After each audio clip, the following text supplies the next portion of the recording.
Just ಹಚ್ಚಿದ ಸ್ವಲ್ಪ ಇದು 3 ಈ 3 ಪಿನ್ ಆದ ತಕ್ಷಣ ನಾನು ರೆಡಿ ಹಾಕೋಬೋದಾ?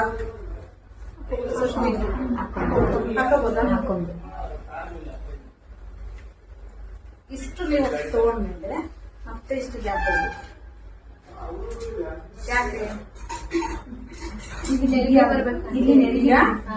ನೆರಿಗೆ ತಗೊಂತೀವಲ್ವಾ, ಇದೇನಾಗುತ್ತೆ ನಾವು ಒಮ್ಮೆಲೆ ಇಲ್ಲಿಂದ ನೆರಿಗೆ ಹಾಕಿದಾಗ ಹಿಂಗ್ ಸಿಗಿಸ್ತೀವಿ ಎಲ್ಲ ಒಳಗೊಂಡು. ಇದನ್ನ ಮೇನ್ ಪಾಯಿಂಟ್ ಮರಿಬೇಡ್ರಿ. ಬಹಳಷ್ಟು ಜನ ತಪ್ಪು ಮಾಡೋದು ಇಲ್ಲೇ. ಯಾಕೆ ಇಲ್ಲಿ ಕಟ್ಟ ಬರಲ್ಲ ಅಂದ್ರೆ ನಮಗೆ ಪ್ಲೇಸ್ ಇದ್ರೆ ತಾನೇ ಬರೋದು. ಈಗ ಸಿಗಿಸ್ಕೊಳ್ತೀವಿ, ಇಲ್ಲಿನೂ ಪಿನ್ ಹಾಕಿರ್ತೀವಿ, ನೆರಿಗೆನೂ ಹಾಕೊಂತೀವಿ ಅಂದಾಗ ಈ ಬಾರ್ಡರ್ ಏನಂತ ಒಳಗೆ ಹೋಗ್ಬಿಡುತ್ತೆ. ಬಟ್ ಈ ಪ್ಲೇಸ್ ಇಲ್ಲಿ ನೀವು ಬಿಟ್ಟಿದ್ದೀರಾ ಅಂದ್ರೆ ಪಿಕಪ್ ಆಗುತ್ತೆ ಕರೆಕ್ಟಾಗಿ. ನೋಡಿ ಹಿಂಗ್ ಬರ್ತೀವಿ, ಮತ್ತೆ ನಾವು ನೆರಿಗೆ ಸಿಗಿಸಿದಾಗ ಹಿಂಗ ಹೋಗುತ್ತೆ. ಇದು ಹಿಂಗೆ ಇರುತ್ತೆ. ಪಾಯಿಂಟ್ ಎಲ್ಲಿ ಮಿಸ್ ಆಗ್ತಿತ್ತು ಗೊತ್ತಾಯ್ತಾ? ಈ ಕಂಪಲ್ಸರಿ ಬಿಡ್ಲೇಬೇಕು.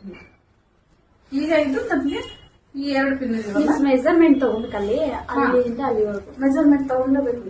ಇಲ್ಲಾಂದ್ರೆ ಸ್ಯಾರಿ ವೇರ್ ಮಾಡಕ್ ಆಗಲ್ಲ. ಕ್ಲೈಂಟ್ ಮೆಜರ್ಮೆಂಟ್ ಟೈಪ್ ಇಂದ ಹೇಳ್ಕೊಡ್ತೀವಿ, ಬಟ್ ಸ್ಯಾರಿನ ಡೈರೆಕ್ಟ್ ಹೇಳ್ಕೊಡ್ತಾ ಇದೀನಿ. ಶ್ವೇತಾ ಇಷ್ಟರಲ್ಲಿ ನೆರಿಗೆ ಹಾಕೋಬೇಕು. ಓಕೆ ಅಲ್ವಾ? ಸ್ಯಾರಿದ ಅರ್ಥ ಆಯ್ತಾ? ಟೋಟಲ್ ಎಷ್ಟು ಪಿನ್ ಹಾಕಿದೀವಿ ನಾವು? 4 ಆಯ್ತು. ಎಷ್ಟು ಹಾಕಿದ್ವಿ? 4 ಆಯ್ತು. ಹೌದಲ್ಲ?